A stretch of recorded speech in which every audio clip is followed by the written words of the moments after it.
Ahojte, nachádzame sa vo fitness centre 7 Day Gym na Južnej triede v Košiciach. Moje meno je Jano Král, pracujem tu ako osobný tréner, popri tom pracujem aj na strednej škole, na hotelovej akadémii, kde vyučujem telocvik.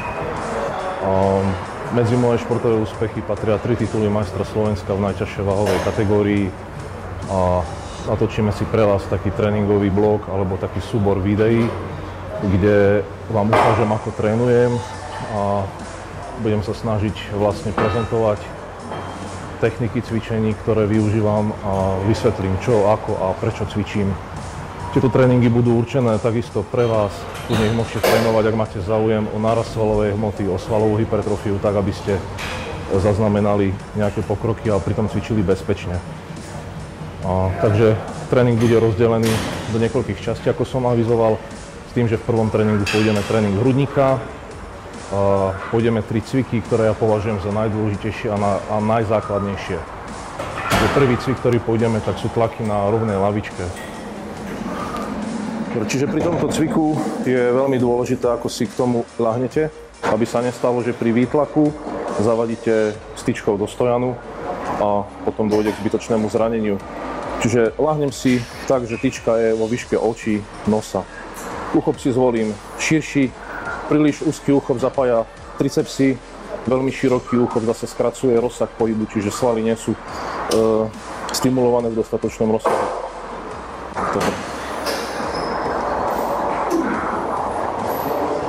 Činku sa snažíme púšťať zhruba do strednej časti prsných svalov s tým, že ramena držíme celý čas dole vzadu, hrudník je vpredu a snažím sa izolovať prsné svaly.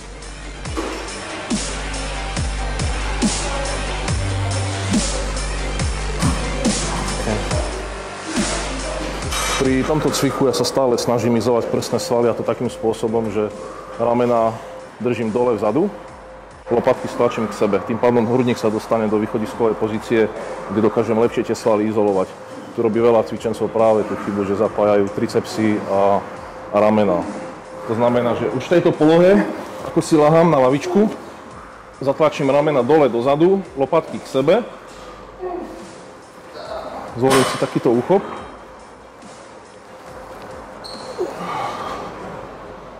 Pomalým kontrolovaným pohybom púšťam nadol, hore sa snažím trošku výbušnejšie.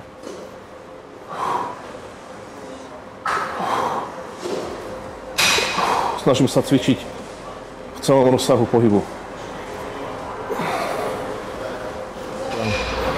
Ďalší cvik, ktorý pôjdeme, budú upažovania na šikmej lavičke s jednoručkami.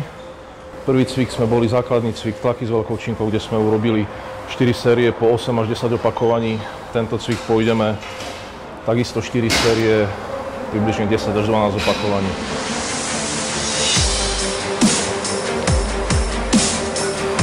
Čiže opäť sa snažím stlačiť tie ramena dozadu a k sebe.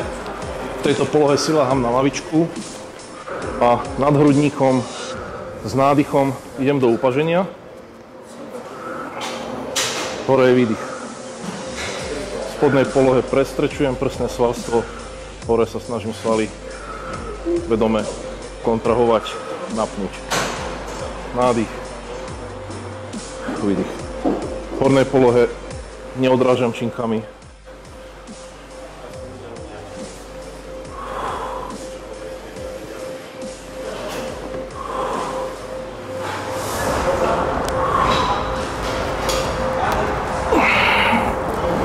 Čiže posledný cvik, ktorý pôjdeme na tréning hrudníka, sú kliky na bradlách. Všetky tieto 3 cviky považujem v podstate za najdôležitejšie pri tréningu hrudníka, tak aby ten rozvoj prsných svalov bol čo najkomplexnejší. Prvý cvik, základný, tlaky s veľkou činkou, slúžia na celkový rozvoj hmoty a sily.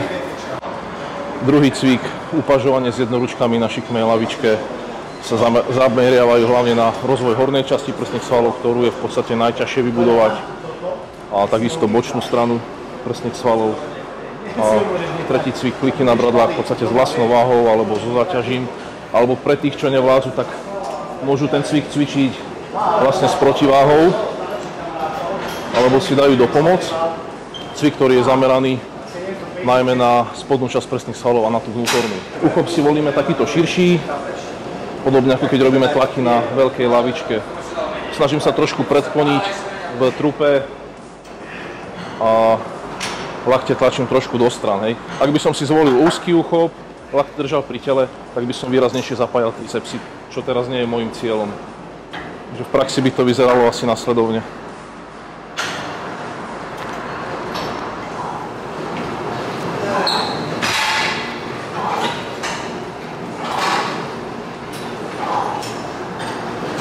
Tým, že tento cvik idem v podstate ako posledný v poradí, tak nepotrebujem ďalšiu pridavnú záťaž, radšej urobím trošku viacej opakovaní, prípadne ak je cvičenec unavený, tak budem mu dať takúto dopomoc.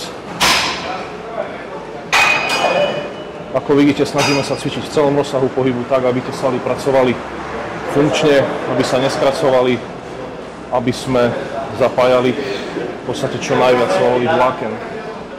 Samozrejme, zapájaniu ramien a tricepsov sa pri tomto cviku alebo celkovo pri cvikoch na hrudník nedá vyhnúť. Ide len o to, do akej miery dokážem tie svaly izolovať a do akej miery zapájam pomocné svalové skupiny. Taktiež tento cvik vykonávam v 4 sériách, pričom sa snažím o vyššie počty opakovaní, okolo 12 až 15. OK, takže máme otrénovaný tréning hrudníka, kde sme boli 3 cviky po 4 série. Samozrejme celému tomu tréningu predchádzala rozcvička.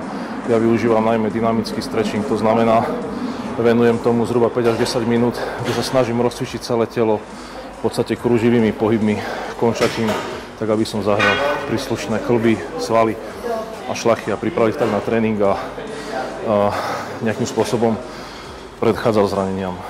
V ďalšej časti si ukážeme potom tréning ramien.